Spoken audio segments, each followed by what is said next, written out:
What's going on, YouTube? JT is reborn here, and welcome back to another edition of my Godzilla and Teenage Mutant Ninja Turtle comic book reviews. So I'm starting to play catch up on the Godzilla books that I have been neglecting for the past several weeks. So first off, we're going to talk about Teenage Mutant Ninja Turtles X Godzilla issue number 5. This is the 5th and final issue of this crossover series, and it's a pretty entertaining one. I think they ended it in a pretty strong note. It kind of went in the direction I expected it to go in, and it was fun. It was fun. So basically at the end of the last issue, Shredder was now Mechagodzilla Shredder, and he had some of the Kaiju Jin of Godzilla, and he was going toe-to-toe with Godzilla.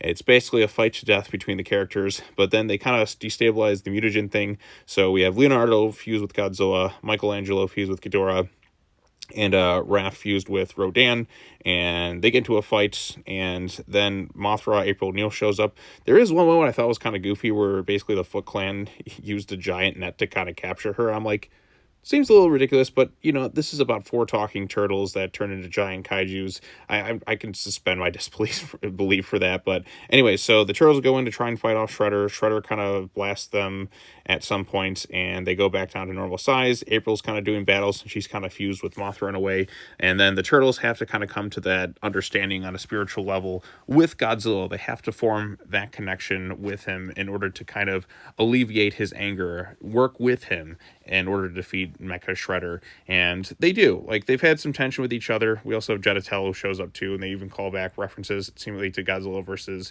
Megalon, which that's how Jet Jaguar was able to kind of find some sort of understanding of Godzilla back then, so that was kind of cool. They reach the spirit realm, they make an understanding with Godzilla. There's also a Sweet Chin Music reference, so we have Ninja Turtles, Godzilla, and pro wrestling mixed in there too, so that's kind of a fun little combination. Eventually they are able to defeat Shredder. There's even a brief cameo from O'Gara showing up afterwards, like, we're here to assist you, Turtles. Well, we could have used you a long time ago, and that's kind of the joke in there. Godzilla goes off on his own.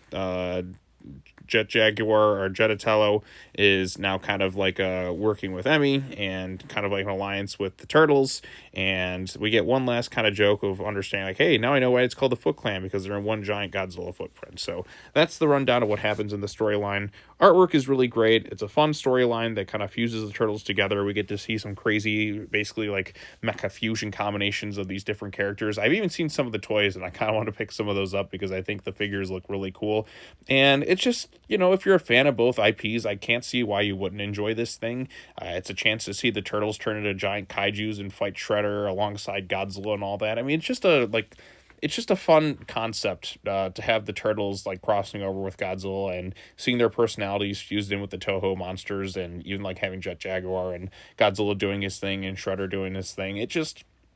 It's a crazy concept, but it works. It's a fun time from start to finish, and I am regretting that it's taken me so long to kind of cover through these 5 issues. I've been, kind of slow when it comes to covering this series, but it is done now, and if you get the chance to, I'd highly recommend checking it out. It's like one of the most entertaining things IDW has put out in quite a while. I know we've had the Kaisei era books for a while, but I don't know, this one was just a lot of fun, and maybe my favorite in the last couple of months in terms of the IDW related Godzilla stuff. So, but anyways, those are my quick thoughts on it. What did you think of the issue? Did you like it? Did you dislike it? Post your comments down below. If you like this video, share it with friends, subscribe to the channel for more content, hit the bell for notifications, all that fun stuff. I'll be back again soon with some more Godzilla comic books. I got 2 more to catch up on, and then I'm officially 100% caught up with every single comic book. I need to be caught up in time for new comic book day, so there's that. But anyways, I will see you all later. Peace out, everyone, and have a nice day.